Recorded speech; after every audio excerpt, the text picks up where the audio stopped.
TVS ले नयाँ Apache RTX 300 मार्केटमा लन्च गरिसक्यो and it's not a regular street bike. It's a proper adventure machine. TVS ले finally अनभिल गरेको छ Apache RTX 300 जुन चाहिँ Apache को लाइनअपको सबैभन्दा बेस्ट बाइक हो टिल नाउ। यो बाइक चाहिँ 300cc एडभेन्चर टुरिङ सेगमेन्टमा आउँछ। डाइरेक्टली कम्पिट गर्छ KTM एडभेन्चर 250 र BMW G310 GS सँग। इन्जिनको कुरा गरौँ RTX 300 मा 312cc liquid cooled single cylinder engine छ।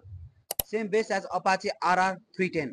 यो इन्जिनले एप्रोक्स 35 bhp पावर र 28 Nm टर्क दिन्छ। मतलब हाइवेमा स्मुथ र अफ रोडमा एकदमै पावरफुल। डिजाइन हेर्दा full adventure vibes, upright handlebar, long travel suspension, large windscreen, cross guard, dual purpose tyre सब मिलाएर एकदम aggressive look.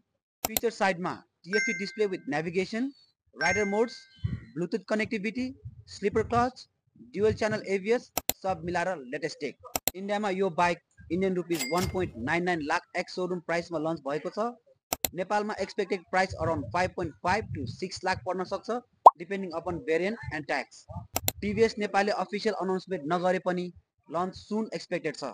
So overall Apache RTX 300 चाहिँ एकदमै perfect blend of power, comfortable अनि एडभेन्चर स्पिरिट।